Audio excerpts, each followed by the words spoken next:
Hello, my friends, little dreamers. Okay, this is the third time I'm trying to do this. I don't know what's with me tonight. Well, I was having some more time. First, I had it on slow-mo. My name is Miss Ng from the Shale North Hills Library. Book tonight about the golfer Charlie Sifford. Charlie Takes His Shot by Nancy Chernin and pictures by John Joe.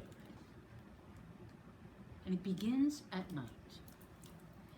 Charlie positioned the golf club. Someone was coming. If anyone saw him, he'd be in trouble. He pulled back the club and swung, and then he ran to hide. Charlie's ball soared pretty as a bird, piercing the blue sky at dusk. It wasn't the shot he wanted. He didn't have the time for the shot he wanted, but he grinned as his ball dove and raced onto the green, skidding close to the hole. From the moment he grasped a golf club, Charlie knew he was born to play. It wasn't long before he could strike the ball farther and truer than anyone on the course near his home in Charlotte, North Carolina. But it was the 1930s, and only white people were allowed to compete on the private green. So Charlie became a caddy. He lugged heavy bags of clubs while he dreamed of the day he could show off his shots for everyone to see. He studied how players gripped their clubs and when they straightened and bent their legs and elbows. When Charlie grew older, all that practice helped him win the tournaments black players organized themselves on public courses. Charlie wanted his shot at Professional Golfers Association of America tournaments too, but those tournaments were held in private clubs and only allowed white players. No one would give him a chance to play. Then, in 1947, he watched Jackie Robinson become the first black player in Major League Baseball. Fans taunted Jackie and told him to go back to the cotton fields. One of his teammates switched teams to avoid playing with him, but Jackie didn't quit or lose his temper. Quietly, yet powerfully, he helped his team win by out-hitting and outrunning every opponent. Within a year, Jackie's teammates and fans of every race cheered for him. Could Charlie do the same for golf? In 1948, over a round of golf, Charlie got a chance to ask Jackie Robinson himself. The baseball star thought about the question. "It's going to be awfully tough, Charlie," Jackie finally said. He was right. On the golf courses where PGA tournaments were played, the players were white, the fans were white, and the sponsors were white. Only the caddies were black. Jackie's teammates came around when he proved his talent, but Charlie wouldn't have teammates. Golf's a one person against another sport. Jackie warned Charlie that people would threaten him and call him ugly names. Charlie clenched his fist around his club. He wasn't sure he could stand that. But Jackie told him if he stayed calm and didn't give up, he could open a door for others. "Nobody can do it but you," Jackie said. Long after Jackie left, Charlie thought about his words. It was going to be tough, but if nobody could do it but Charlie, then Charlie was going to have to do it. He put all his efforts into golfing, driving from New York to California and several states in between for tournaments. He became a pro, which meant that he was committed to earning his living from golf, even if some years he didn't earn much at all.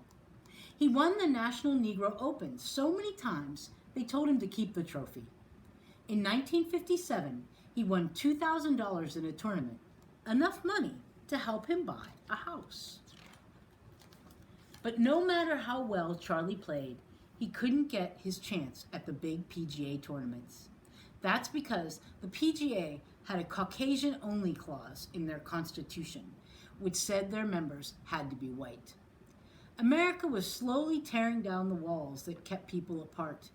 Jackie broke the color barrier in Major League Baseball in 1947. Earl Lloyd did the same for National Basketball Association in 1950. A Supreme Court decision led to the integration of public schools in 1954. But in 1959, the Caucasian-only clause remained in golf, and Charlie couldn't figure out a way to change it. One day he picked up the New York Post and read a powerful column about how the PGA should let Charlie play. It was written by Jackie Robinson. People started buzzing about what Jackie said, and suddenly Charlie felt hopeful. In the fall of 1959, Charlie played a man who wasn't a good golfer, but Stanley Monk was a good lawyer and a good man. They were playing at the Hillcrest Country Club in Los Angeles, where Jewish golfers, like Stanley, had built their own club years ago when they hadn't been welcome elsewhere. Stanley whistled at Charlie's shots as they flew, skittered and sank into cups. He asked Charlie why one of the best golfers he'd ever seen wasn't playing on the PGA Tour. Because of this Caucasian clause in their constitution, Charlie told him. You mean to tell me they actually have written down that as a rule? Stanley, who was not only a lawyer, but the Attorney General of California, couldn't believe how unfair that was. He promised Charlie he'd fight for his right to play. It took 2 years of letters and arguments with the PGA, but Stanley's efforts got the Caucasian-only clause removed in 1961, and Charlie became the first black player on the PGA Tour. Still, Charlie's battles weren't over. Hotels where other players stayed wouldn't let him rent a room. Clubs where tournaments were held wouldn't let him eat with the other players, change in their locker rooms, or use their bathrooms. Once a stranger called him and said, "You better not bring yourself out to our golf course if you know what's good for you." Another time, when he went to putt his ball, someone kicked it far away. Charlie kept going. He practiced his swing. He studied courses to figure out the right club and angle for each shot. And he tried to close his ears to the jeers of people who didn't want him there. Then, 6 years after Charlie had joined the PGA Tour, he noticed something different about the crowd at a tournament in Hartford, Connecticut. For the first time, no one was rooting against him. Swing, putt, sink, hole by hole, he kept advancing. And on the final hole, Charlie positioned the golf club. But Charlie rushed the way he had long ago when someone was about to chase him away. Thunk, the ball fell down, down, down into a sand trap. It would be a tough, if not impossible shot. To Charlie's surprise, he heard encouraging murmurs. The crowd wanted him to win. They believed he could win, and suddenly Charlie believed too. He took out his wedge, closed his eyes, and swoosh. This time, the ball flew high, fluttered, and landed softly 4 feet from the cup. He putted. Clink! The crowd roared and clapped for 15 minutes. Charlie wiped his wet eyes. He'd won $20,000. It felt like $1 million. Charlie did it. He had opened doors for others. Now Charlie played golf the way he dreamed since he was little, showing off his shots for all to see.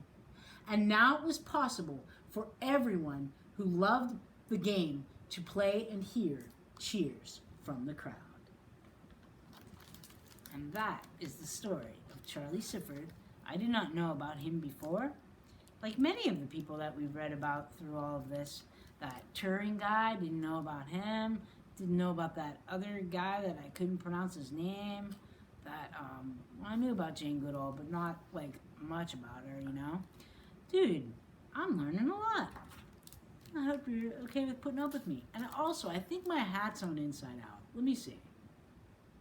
No, it isn't. It's just on backwards. Weird. Okay. Well, my friends, I want to thank you for learning about Charlie Sifford with me. And I'm going to put some links. You can learn more about him.